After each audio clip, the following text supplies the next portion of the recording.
super fit soldier, resuscitated from the past. The movie was over the top. Big guys, big guns, big trucks, fantastic stuff. They called it a mini Terminator. Muscle, action, explosion. People like to see that. In those days, it was kind of the Wild West. You could get away with almost anything. I'm alive.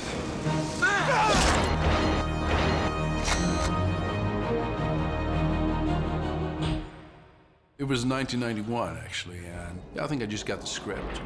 It was called Crystal Nights, the first version. It wasn't that great, but, you know, my agent and my lawyer, they said, oh, you know, there's this other actor, Jean-Claude Van Damme, who I'd kind of heard of. You know, he was like a kind of a younger action guy at the time.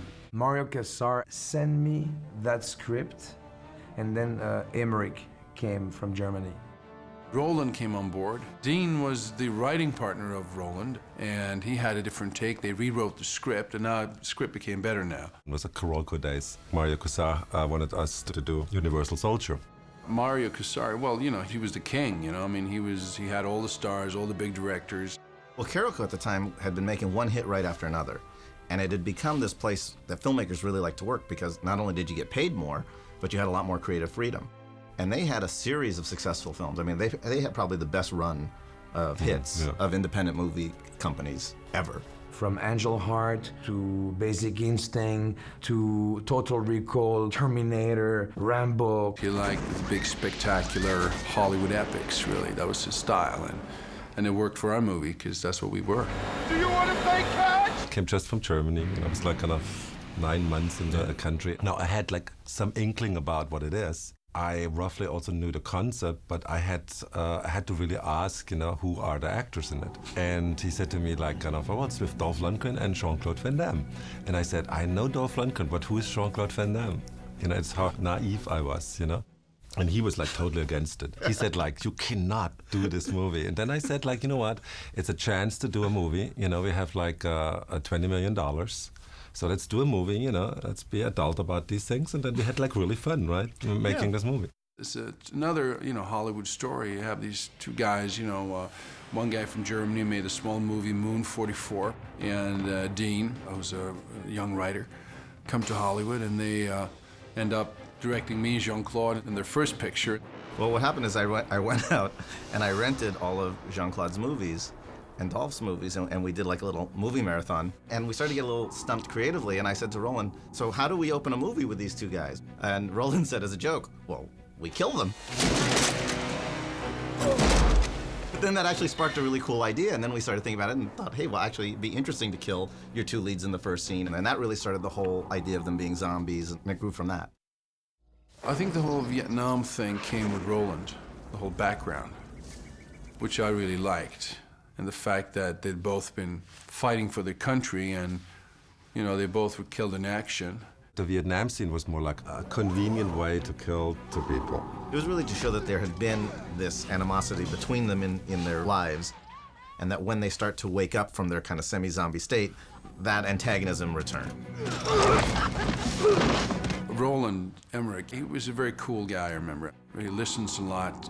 He gave the actors a lot of freedom.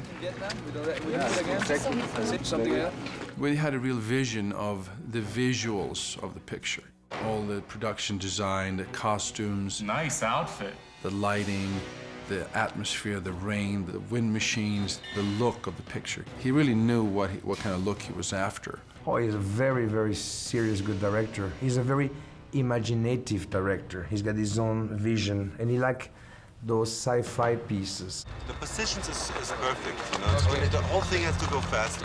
And also I thought he was quite impressive in the way he conducted himself on the set, because he's very low-key and he's very, very pleasant, you know, very non-threatening. You never felt like, you know, you were afraid of them because they were your bosses or anything. You felt like you could talk to them, and they were very down-to-earth, open to new ideas. The type of guy, you take a movie in his hand, you can relax. And that's good for an actor, because then you can concentrate on your character. Give me your best shot.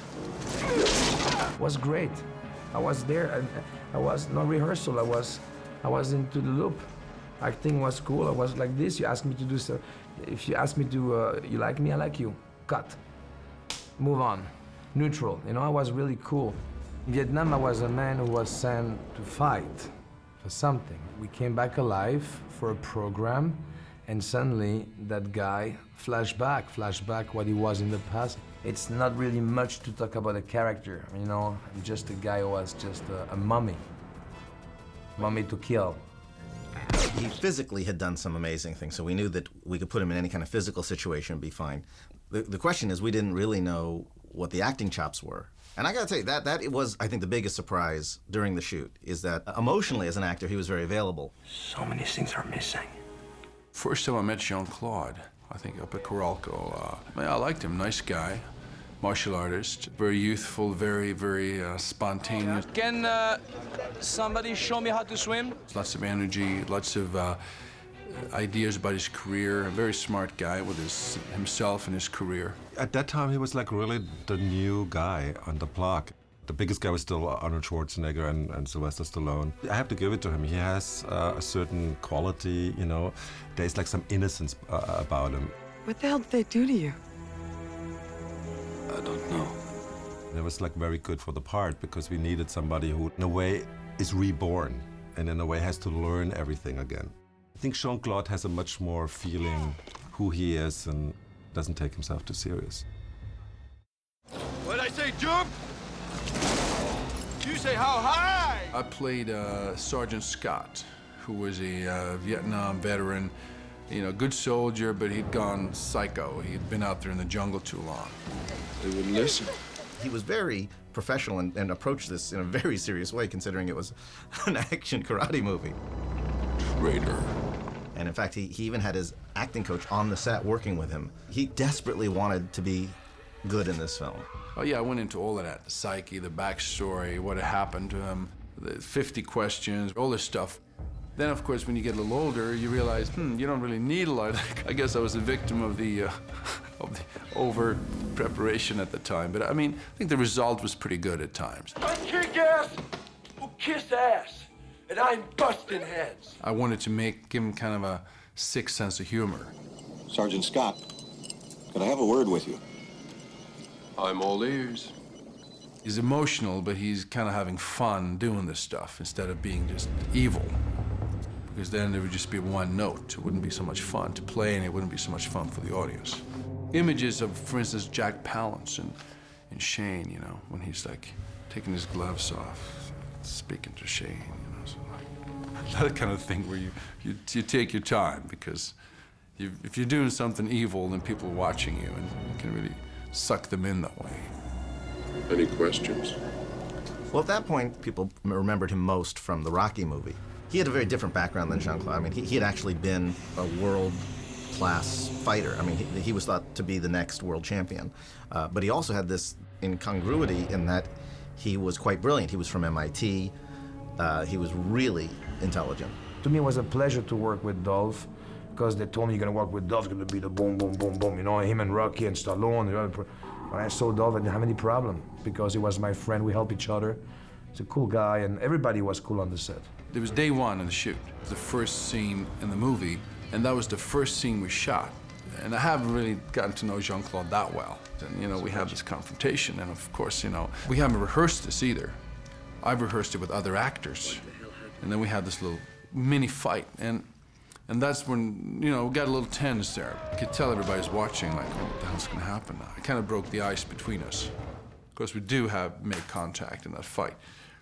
And everything worked out fine. So after that, everybody was kind of relaxed. You're a traitor too, aren't you? Come on, boy.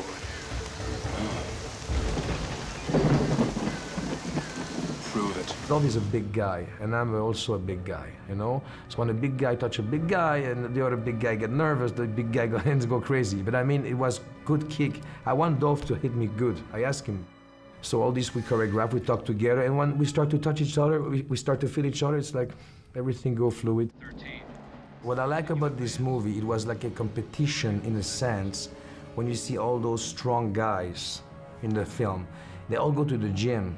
So we want to keep in shape. They were like kind of so busy, like kind of like Dolph and him, you know, like kind of checking each other out. Hey, Dolph, look at there. He's always late. Always come late on the set. You know, I mean, this is not good. Really? He has to learn. Who's this? It was a little bit like this. Sometimes when we like kind of shot, it was like who pumps up first. I was not aware of that when you like a bodybuilder or whatever, that you have to pump yourself up. It's like kind of like some air pump, you know? There was a big gym in a trailer, 2 trailers of gym equipment that we kind of worked out with. And when you didn't time to dry it, you could not shoot because then the other guy had to pump up. It was like very complicated. Yeah, there was a little competition going on there, who could bench the most. It's kid stuff. We're gonna try to go, and because we have to look good, but I was in that mood because I didn't know acting, so I was in that physical mood of showing the best I can to the audience.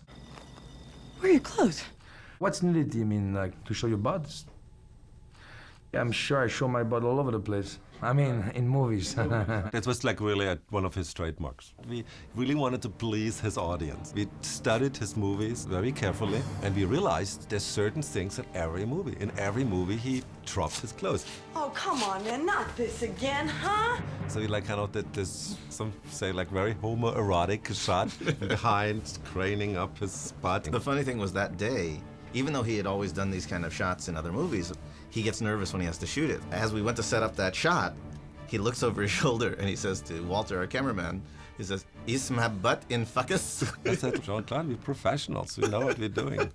We get your butt in focus. They say I can put a walnut, and I can crack a walnut with my butt by squeezing my cheeks. Where are you from, anyway? Are you from France or Canada, or... I mean, I figured you gotta be French or something because of your accent. What accent?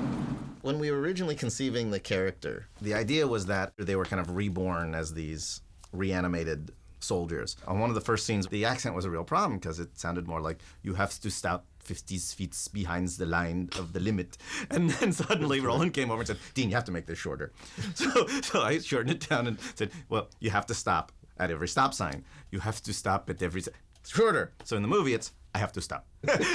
And that became kind of an ongoing theme where we started taking more and more of that kind of verbose dialogue and making it shorter and shorter. And it actually got much funnier that way, especially during the fight scene. He just wants to be left alone. He just wants to eat his lunch, and these guys are bothering him.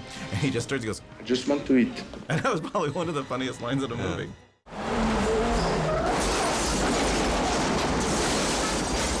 Well, we hired a really good stunt coordinator, Vic Armstrong. I mean, he's like kind of famous in that business. He pretty much took care of it. I always like kind of told him what I wanted roughly, and then he worked it out with these guys. You like that? Did you like that, boy?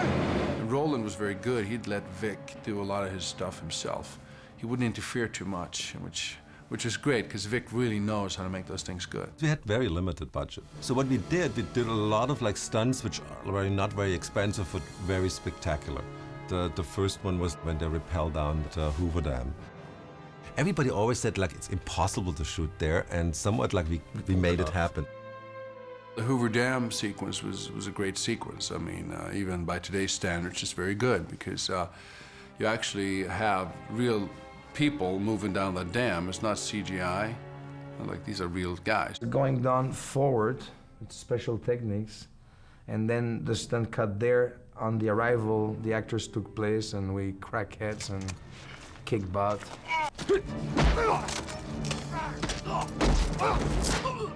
The big bus chase, that took a couple of weeks, I think. Jesus Christ, he's coming right for us.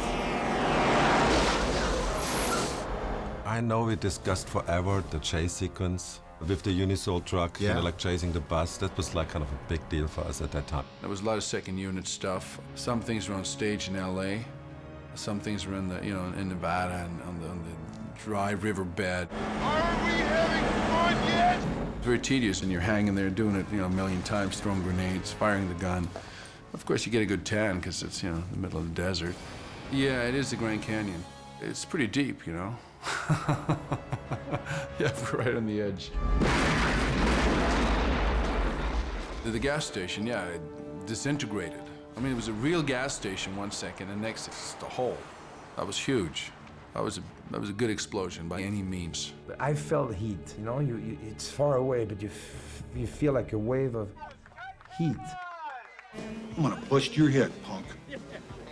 I don't want to hurt you. That fight scene when I eat the popcorn, and the way I fight, because I've got great flexibility, so I can stay like this and kick a guy, and you know, it look abnormal. When you kick and you make an effort, you make like, it's look like a human doing it, like, When you go kick, you go, baff, and you stay, and you stay like that, and then your popcorn, oh, you look like like a toy. You're dead, soldier. No, I'm alive. The final climax of the picture was partially rehearsed and partially was just come up with by me and Jean-Claude on the spot.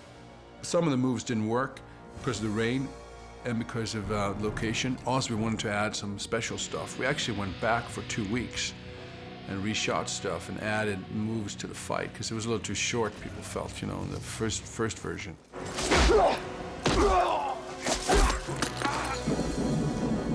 Yeah, Jean-Claude had his, you know, signature spin kicks and jump kicks. I kind of felt that. I wanted to show some brute strength, you know, kind of throwing him through walls and things of this nature. It's a nice balance of styles there, I think. You're discharged, Sarge. Universal Soldier, well, it defines an era. It's when I met my wife. It's when I got into my own a little bit as an actor, because I was challenged with a role where I was trying to do something with it beyond the obvious. It's a good memory of working with Jean-Claude and Roland Emmerich, and of the good old 90s. We had a great time making it. I think we got an enormous amount on the screen for very little money. And I think the film holds up pretty well. I mean, I'm always surprised that the jokes still work, that the essential structure of it still works. And I definitely think it's Jean-Claude's best film. That movie did have a big impact on my career, on everything. It felt good because my lawyer told me at the time, and he said, you'll see if a guy like you can go into a studio picture, look like, DP-wise, lighting-wise, special effect, truck, Grand Canyon, USA look, you will be a movie star. So I did my best, you know, I play what I was asking to play, and after that, I took off to big numbers. The movie was really successful. And then naturally they kind of threw all kinds of other projects at us, and we decided to do our own movie, which we had written already and was called Stargate. And we all of a sudden had like a sleeper hit, you know, and everybody said, oh, now you can do this, now you can do that. And we like kind of said, no, we like doing now our next script. And everybody was rolling their eyes, you know, and that was Independence Day. When you look at the lighting of that film, the freshness of the concept, the clothing, that special truck, it's one of my best movies. Entertaining, it's Van Damme in his young age, having fun, and with all those guys, it's a great film.